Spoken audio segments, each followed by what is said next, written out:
It's a pleasure to be here with you to break ground at the $200 million project in the province of Mba, a new wharf and ship loading infrastructure to export Fiji's first ever mine iron sand. Today is an auspicious occasion for me because of weather delays last week that delayed the military handover ceremony. It marks my first official event as your civilian Prime Minister. And I'm glad my first day as a civilian Prime Minister is to participate in the ground ceremony for the first ever iron sand mining project in Fiji. Yesterday was a very moving day as I said farewell to the RFMF so that I can form my own political party and lead it into this year's general election. I will make concrete announcements on the new party in the coming weeks. My resolve is now stronger than ever to bring Fiji into an age of prosperity and opportunity for all, to continue our focus on important issues like improving health services around the country, creating new jobs that pay a living wage, continuing our fight against corruption, improving services, and of course upgrading our infrastructure into the 21st century. Ladies and gentlemen, Your Excellencies, when Amex Resources was granted a lease for their iron sands project, which includes the constructions of this new wharf in Lautoka, it was only after careful consideration of the big picture of how it would impact Fiji and the Fijians in the long term. Iron sand is used to create steel and is very popular, particularly in the growing economies of the world. We have healthy deposits of it here in Fiji, but we must carefully consider all aspects of mining for such a resource, including the impact on environment before any mining license can be granted. This, of course, was exactly what happened in Amex case. I'm happy to announce that Amex has met with all compliance requirements, and we are glad to partner with them. Amex will invest over $200 million Fijian dollars. The chief part of Amex Resources investment is the construction of a new wharf and ship loading facility that is specifically designed to export minerals, which we are breaking ground for today. The concentrate that is dredged from the Band Delta will be transported here, where it will be processed and then exported to markets overseas. Production could rise as high as 1.5 million tons a year. I'm very pleased to note that rather than using trucks to transport the product from Ba to Lautoka, which would clog up the roads and damage them, the company will use barges, an innovative idea applauded by my government.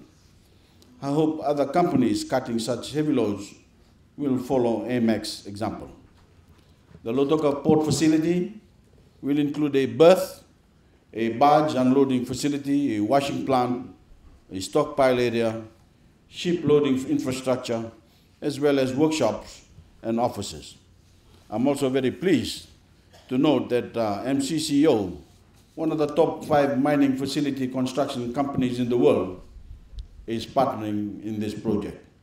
I welcome them to Fiji.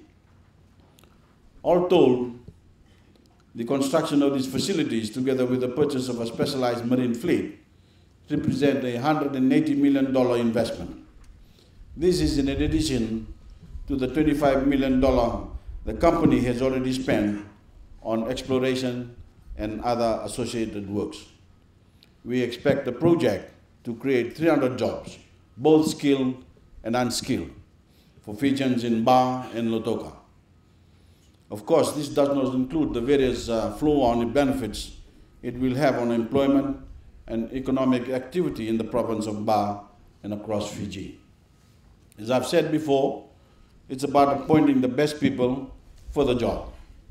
Amex Resources, a listed company on the Australian Stock Exchange with major shareholders in China, is a reputable company that has the necessary experience and know-how to oversee these works and, of course, bring them to a successful conclusion.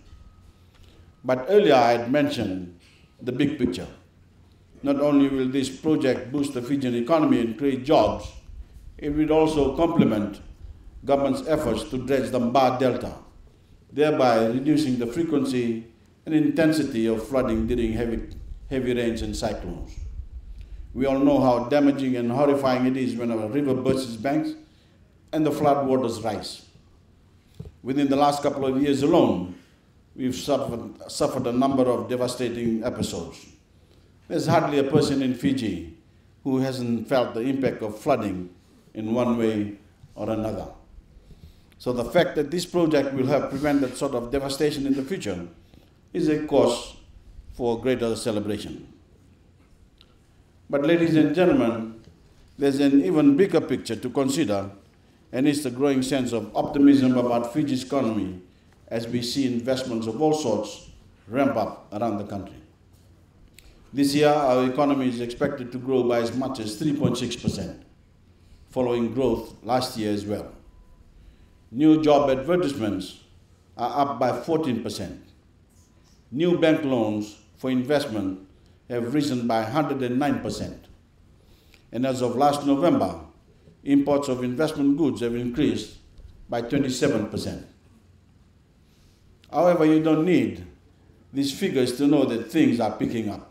Just look around.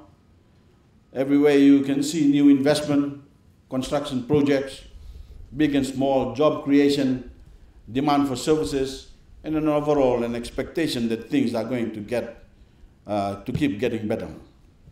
Clearly, as I've said before, the savviest investors aren't waiting until after the election to take advantage of all the incentives and concessions that are already in place. Ladies and gentlemen, we have to be careful when talking about economic growth, not to lose track of what it's all about at the end of the day. Growing the economy is about creating opportunities for Fijians, whether it's a new job or sustaining a job with good working conditions, whether it's starting a small business or expanding a larger one. We care about economic growth because we want to create these sorts of opportunities for our people. We want jobs and economic opportunities for our young people that offer good career prospects. We want growth and success for Fijian businesses, big or small. We want every Fijian to earn a living that can support them and support their families. That's the bottom line, and that's why my government has spent so much time and effort to make the necessary reforms and put in place smart and consistent policies. I'm proud to say that in Fiji over the last 7 years, we haven't cut corners for short-term gain. We've put in place a detailed roadmap for reform across a broad front, and we've stuck to it. We have not veered, nor have we strayed. It's about setting rules, and those same rules must apply to everybody. It isn't about doing things the quickest way, or doing things the easiest way, or doing things the cheapest way. It's about doing things the right way. Whether it's building our roads, writing our constitution, educating our children, assisting Fijian investors, or attracting overseas and foreign investment, the same holds true. My government is committed to doing it the right way and create meaningful change and lasting benefits in a transparent manner for the nation that we all love so dearly. Of course, the overall success of our program depends on productive partnerships. In that regard, we look forward to the continuing success of our partnership with Amex Resources. With those words, ladies and gentlemen, it is now my pleasure to officially break ground for Amex Resources Lautoka Port Facility. And I thank you.